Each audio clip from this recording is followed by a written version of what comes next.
These two items are separated by 1,800 years, but they're dying from the exact same disease.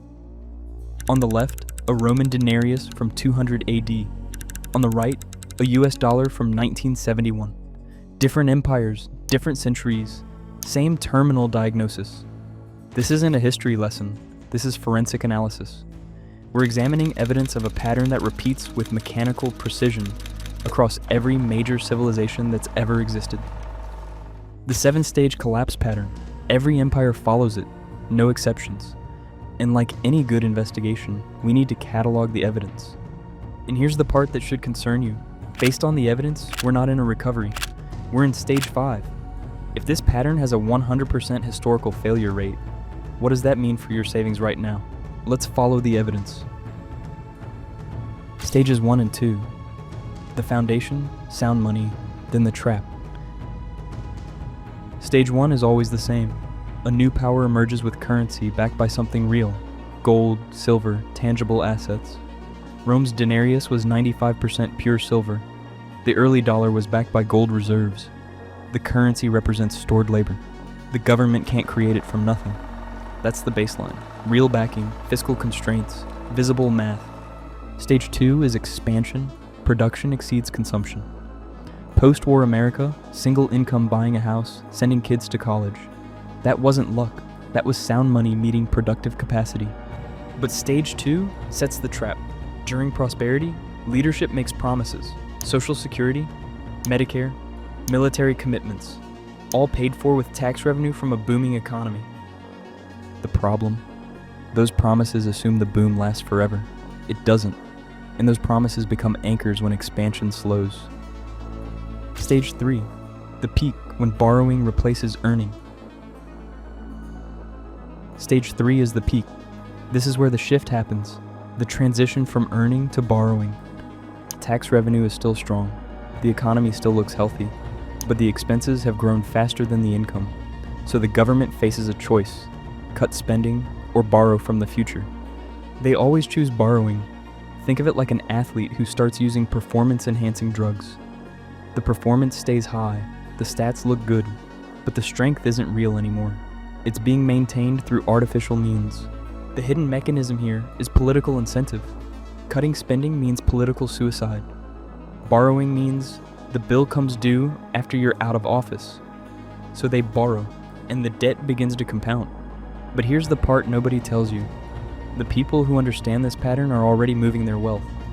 While the borrowing begins, insiders are quietly shifting assets out of currency and into things that hold value when the debt comes due.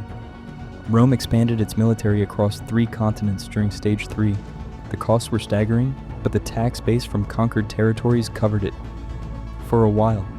The United States hit stage 3 somewhere between the 1960s and 1970s. The Great Society programs, the Vietnam War, the space race, all expensive promises made during a time of apparent abundance. The peak isn't the problem. The peak is just the moment when maintaining it becomes impossible without financial engineering. And that's when stage 4 begins. Stage 4, the overstretch, when math stops working. Stage 4 is where the math stops adding up, but the system keeps pretending it does. Military commitments and social programs become too expensive to maintain through taxation alone. The promises made during stage 3 are now coming due, but the economy isn't growing fast enough to pay for them. This is the guns and butter dilemma. You can't afford both defense spending and domestic programs, but cutting either one is political suicide. So they borrow more, except now it's not temporary, it's permanent overspending baked into the system. The critical metric is debt to GDP. When a country's total debt exceeds its annual economic output, you've crossed a threshold. Think of it like earning $50,000 a year with a $60,000 credit card balance that grows faster than you can pay it down. You can't outpace the interest. You can't cut enough to pay it off. You can only delay the inevitable. Rome's military costs consumed 75% of the imperial budget by the 3rd century. The United States crossed 100% debt to GDP in 2012. We're now over 120% and accelerating. The math doesn't work anymore. But here's where the macro becomes micro. Here's where the national debt becomes your problem. The evidence is in your paycheck. Wage stagnation begins during stage 4. Your salary might increase nominally, but your purchasing power erodes. The currency is being quietly diluted to service the debt. Think about what you actually buy: a gallon of gas, a dozen eggs, a month's rent. In 2000, the median rent was $600. Today it's over $1,700. That's not a housing shortage. That's currency debasement showing up in your bank account. A dozen eggs cost 90 cents in 2000. Today they're $3.50. Gas was $1.50 per gallon. Now it's over $3.50. Your wages went up maybe 50% in that time, but the essentials you need to survive went up 200 to 300%. That gap, that's the structural deficit showing up in your life. The government can't tax you directly to cover the debt without triggering a revolt. So they devalue the currency instead, which raises the price of everything you need without requiring a vote. This is the hidden tax in action. You feel poorer because you are poorer, not because you're failing, because the system is designed to extract value from your labor without you noticing until it's too late. And here's the mechanism behind the wealth gap. This isn't a market failure. It's a wealth transfer by design. Those who understand the pattern move early. Everyone else holding cash and bonds gets quietly drained. The gap between rich and poor isn't widening by accident. It's the predictable outcome when insiders exit the currency before the devaluation accelerates. Once borrowing becomes permanent, once the overspending becomes a permanent habit, stage 5 is bound to happen. Because there's only one way to service debt that's growing faster than your ability to repay it. You devalue the currency itself. Stage 5, the great devaluation, your money's hidden execution. Remember these two pieces of evidence from the beginning? The Roman Denarius, the US dollar, both dying from the same disease. Stop, listen to this. I'm pinging a pre-1964 silver quarter. Hear that ring? That clear, sustained tone? That's the sound of real metal, real value, real stored labor. Now listen to this, a modern quarter. Hear the difference? That dead thud? No ring, no resonance, just a dull clunk of base metal. That's the sound of debased currency. Copper core, nickel plating, zero intrinsic value. Look at the edge of a modern quarter. See that copper stripe running through the middle? The government literally sandwiched copper between thin nickel layers to make it look silver. Same denomination, same face value, completely different reality. The coin itself is evidence of the crime, and we can identify the exact moment the perpetrator pulled the trigger. Stage 5 is where the currency dies. Not officially, not all at once, but mechanically and inevitably. The historical precedent is clear. Rome's denarius went from 95% pure silver to less than 2% in 200 years. Same coin, same face value, completely gutted. How did they do it? They clipped the edges of coins to collect silver shavings. They melted coins down and mixed the silver with copper and bronze. Each new minting contained less precious metal than the last. The government literally diluted the money supply by adding base metals to the mix. Same technique, different century. That copper stripe in the modern quarter, that's the exact same crime, just executed with industrial precision. When you can't tax enough and you can't borrow enough, you devalue the currency. The modern equivalent? Quantitative easing. Money printing on a scale that makes the Roman emperors look like amateurs. The government creates new money out of thin air to buy its own debt. The money supply expands, and every existing dollar becomes worth less. Venezuela provides the cautionary tale. In 2013, the government printed money to cover deficits. By 2018, inflation hit 1 million%. The currency collapsed because they chose to print rather than admit they were broke. The forbidden truth: inflation isn't a bug in the system, it's the final tool for debt liquidation. When your debt exceeds your output, you have 3 options: default, raise taxes, or print. They always choose devaluation. The United States crossed 100% debt to GDP in 2012. The response? Quantitative easing programs that expanded the money supply by trillions. QE1, QE2, QE3, and then the unnamed expansion during 2020 that dwarfed all previous programs combined. August 15th, 1971. That's the smoking gun. Nixon closed the gold window.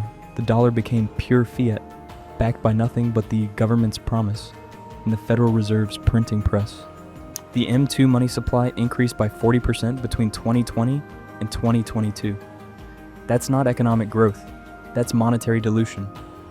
The median household income in 1971 was about $10,000. Today it's around $80,000. That's an 8 times increase over 50 years. But the money supply has increased by over 30 times in the same period. Your wages went up 8 times. The total amount of currency in circulation went up over 30 times. The difference is the hidden tax. This is why housing becomes unaffordable, why a single income can't support a family anymore, why retirement seems impossible despite record stock market highs. And here's why they can't stop. The debt compounds faster than economic growth. Every year, the interest on the debt grows. To service that interest, they need to either cut spending, raise taxes, or create new money. Cutting spending and raising taxes are political suicide. So they create new money, which adds to inflation, which requires even more money creation next year. It's a doom loop. Once you're in stage 5, the devaluation accelerates until something breaks. Stage 6, loss of trust, when smart money exits. Stage 6 is the flight to safety. This is when smart money leaves the currency and buys physical things. Gold, land, Bitcoin, commodities, anything that can't be printed or debased by decree.